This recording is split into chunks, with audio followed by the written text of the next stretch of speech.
एक जमाने की बात है। गुलाबों की सबसे मीठी खुशबू से भरे एक जंगल में नूर नाम की एक छोटी सी परी रहती थी।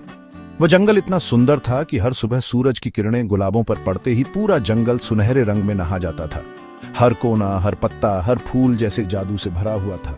नूर परी कोई ऐसी वैसी परी नहीं थी। वह चमकती थी बिल्कुल अपने नाम की तरह, और उसके पास एक खास तोहफा था। उसकी मुस्कान में भी जादू था, और जब वह हंसती थी तो लगता था जैसे आसमान में तारे झिलमिला उठे हों। जब भी कोई चीज दुखी होती थी, नूर उसे खुशी में बदल सकती थी। चाहे कोई टूटा हुआ पत्ता हो या उदास चिड़िया, नूर की छुअन से सब कुछ खिल उठता था। उसे बस अपनी जादुई छड़ी चाहिए थी, जिसकी नोक पर एक टिमटिमाते तारा था। ये छड़ी उसकी सबसे प्यारी चीज थी, और वह इसे हमेशा अपने साथ रखती थी। अब एक धूप वाले दिन कुछ बहुत अजीब हुआ। जंगल में अचानक एक अजीब सी सरसराहट गूंजने लगी, जैसे कोई बड़ी मुसीबत आने वाली हो। रोज जंगल पर गहरे साए छा गए। सूरज की रोशनी जैसे किसी ने छीन ली हो, और हर तरफ अंधेरा सा छा गया। फूल मुरझा गए, पंछी उड़ गए, और जंगल की रौनक जैसे कहीं खो गई। और हवा भी उदास लग रही थी। हर झोंका जैसे कोई दुख भरी कहानी सुना रहा हो। जंगल की रानी क्वीन गुलाबो रो रही थी। उसकी आंखों से मोती जैसे आंसू गिर रहे थे, और पूरा जंगल उसकी उदासी महसूस कर सकता था। उसका जादुई फूल, जिससे पूरे जंगल में रोशनी होती थी, गायब हो गया था। वह फूल जंगल की जान था, और उसके बिना सब कुछ फीका लगने लगा। उसके बिना कुछ भी चमक नहीं सकता था। जानवर, पेड़ पौधे सब जैसे अपनी मुस्कान भूल गए थे। नूर परी ने सबकी उदासी देखी और सोचा, मुझे कुछ करना होगा। वह जानती थी कि अगर वह कुछ नहीं करेगी तो जंगल हमेशा के लिए उदास हो जाएगा। तो अपनी चमकती छड़ी के साथ वह एक एडवेंचर पर निकल पड़ी। उसके दिल में डर भी था, लेकिन अपने दोस्तों के लिए वह किसी भी मुश्किल का सामना करने को तैयार थी।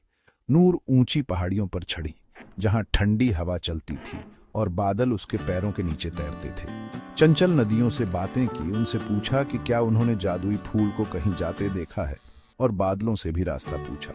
बादल भी उसकी मदद करना चाहते थे। उन्होंने उसे दूर एक अंधेरी गुफा की ओर इशारा किया। आखिरकार एक अंधेरी गुफा के अंदर उसे एक अकेला नागराज मिला, सांपों का राजा, जिसने जादुई फूल को अपने पास रखा हुआ था। गुफा में हल्की सी रोशनी थी, और नागराज फूल को अपनी पूंछ में लपेटे बैठा था। नूर परी ने धीरे से पूछा, नागराज, तुम इतने दुखी क्यों हो?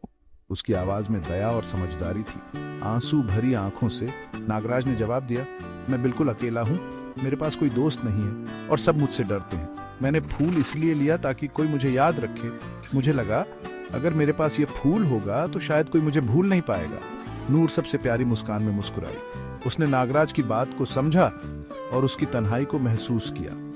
अगर तुम हमें जादुई फूल वापस कर दोगे तो मैं हर दिन तुमसे मिलने आऊंगी और तुम्हें सबसे वंडरफुल कहानियां सुनाऊंगी। मैं तुम्हारी दोस्त बनूंगी और तुम कभी अकेले नहीं रहोगे। नागराज की आंखें चमक उठी। पहली बार उसके चेहरे पर मुस्कान आई। उसने नूर को जादुई फूल दे दिया, और उसके दिल से सारा डर और अकेलापन जैसे गायब हो गया। और बस ऐसे ही नूर परी जंगल में रोशनी वापस ले आई। जैसे ही फूल अपनी जगह पर लौटा, पूरा जंगल फिर से चमकने लगा। फूल नाचने लगे, पंछी गाने लगे, और हर तरफ खुशियों की लहर दौड़ गई। और क्वीन गुलाबो फिर से मुस्कुराई। उसकी मुस्कान से पूरा जंगल खिल उठा। नागराज अब अकेला नहीं था।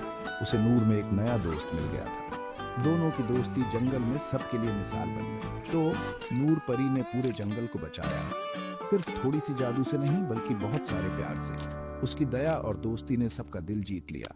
उसने हमें दिखाया कि सबसे बड़ा जादू काइंडनेस और फ्रेंडशिप है।